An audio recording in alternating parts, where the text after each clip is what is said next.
आइए हम एक नई दुनिया में प्रवेश करना चाहेंगे। अब फिटनेस की दुनिया के अलग लोग यहाँ आए, लेकिन फिटनेस का एक अलग लेवल भी होता है।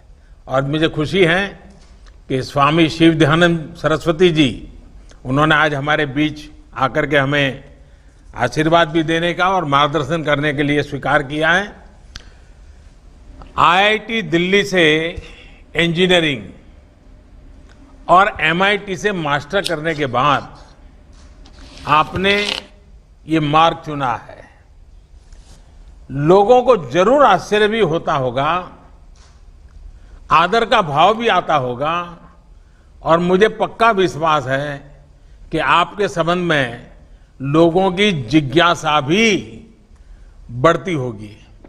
मैं आपसे जानना चाहूंगा कि इतना बिल्कुल ही अलग बैकग्राउंड और इस प्रकार का आज का ये समर्पित जीवन, मैं समझता हूं आपकी बात को नई पीढ़ी जरूर नए तरीके से स्वीकार करेगी, और इसलिए जरूर हम सुनना चाहेंगे आपके अनुभव।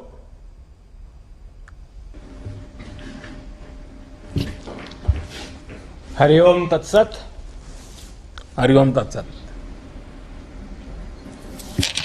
बिहार योग विद्यालय और योग नगरी मुंगेर के नागरिकों की ओर से माननीय प्रधानमंत्री जी को और इस कार्यक्रम को देख रहे सभी लोगों को हमारा सादर नमस्कार, हार्दिक अभिनंदन।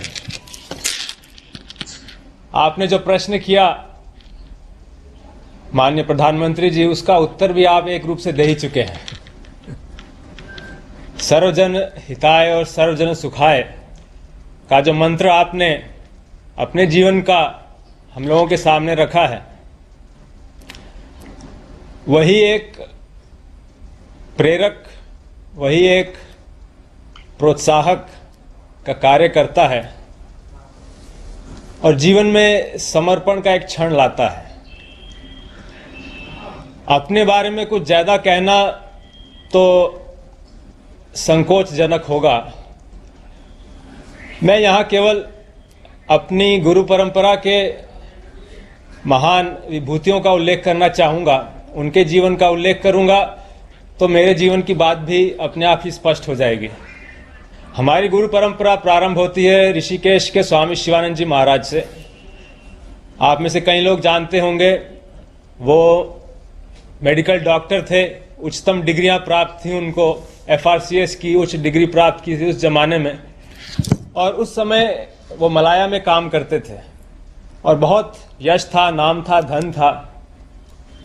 लेकिन एक क्षण आया उनके जीवन में जब इस सर्वजन हिताय सर्वजन सुखाय की भावना से प्रेरित होकर मलाया से हिमालय आ गए, दिव्य जीवन संघ की स्थापना की।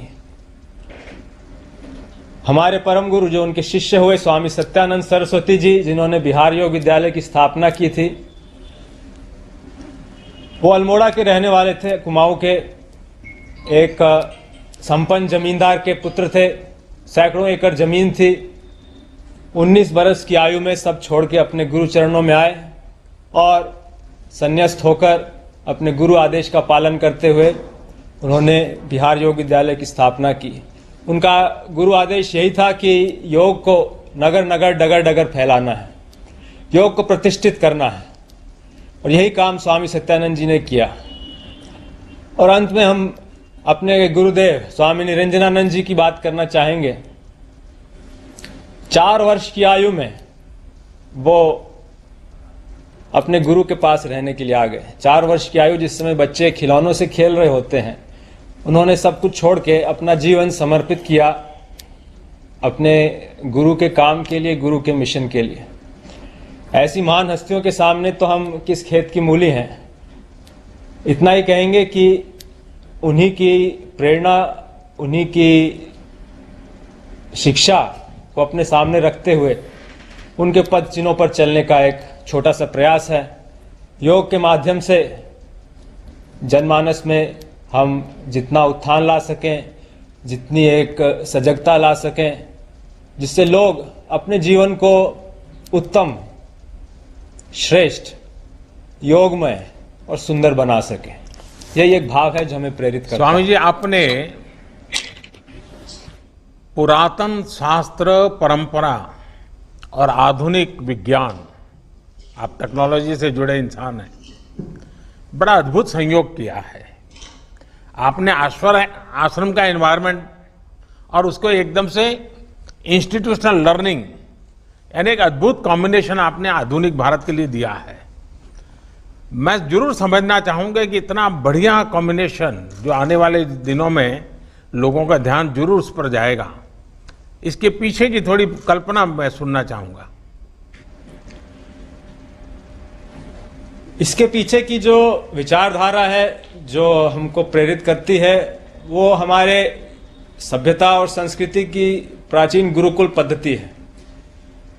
गुरुकुल में छोटी उम्र से ही बच्चे आके रहते थे, वहीं गुरु के साथ रहते थे, तो पूरा एक आवासीय माहौल बनता था जिसमें न केवल बौद्धिक शिक्षा प्राप्त होती थी, मुख्य चीज थी कि वो अनुभवात्मक रहती थी। जो चीजें केवल सिद्धांत के तौर पर कही जाती थी, अब वो जीवन में उतरने का एक मौका मिलता था। तो हमारे आश्रम में भी यही एक शिक्षण की पद्धति है। हमारे आश्रम में जितने भी सत्र चलते हैं योग प्रशिक्षण के, वो पूर्णतः आवासीय होते हैं, क्योंकि हमारा मानना है कि योग मात्र एक अभ्यास नहीं है, वो एक जीवन शैली है, जीवन जीने की विधा है। और उसको केवल लेक्चर से या सिद्धांतों को सुनकर समझकर पूरी तरह आत्मसात कर पाना संभव नहीं, उसको जीना पड़ता है। और आश्रम वो एक माहौल, एक वातावरण उपलब्ध कराता है कि हम योग के इन सिद्धांतों को अपने जीवन में उतार सकें।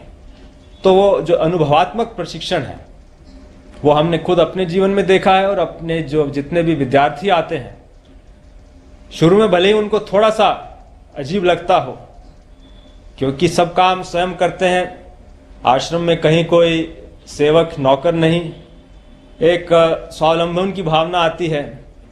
हम देखते हैं लड़के लड़कियां आते हैं, कभी अपना कपड़ा साफ नहीं किया, कभी बर्तन साफ नहीं किए, आश्रम में आके हर चीज स्वयं करनी पड़ती है। शुरू में अजीब लगता है, लेकिन जिस समय वो जाते हैं, कह के जाते हैं कि इस अनुभव ने हमारे जीवन में एक बहुत बड़ा सकारात्मक परिवर्तन लाया है।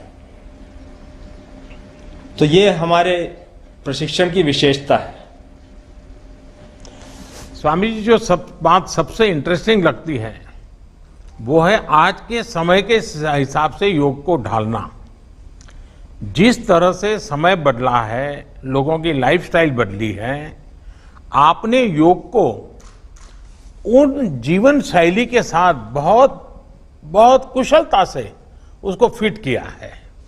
यानी जो आजकल के जो कॉमन प्रॉब्लम है, वो लोग कहते हैं टाइम नहीं है, टिकना नहीं, फलाना है, नहीं है, लेकिन उसमें भी आपने कुछ न कुछ रास्ता खोजा है।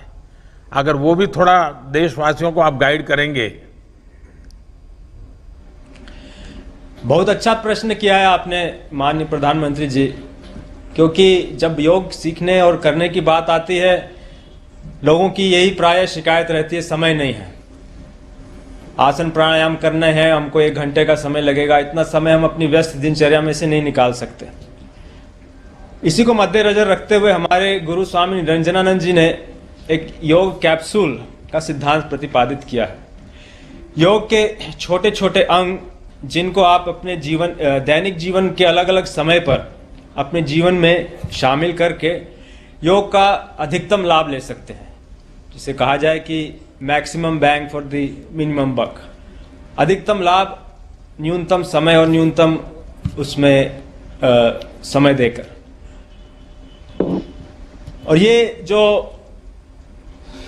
कैप्सूल है, संक्षेप में कहें तो ये 5 कैप्सूल हैं। इसे पंचमुखी कैप्सूल साधना समझ लीजिए।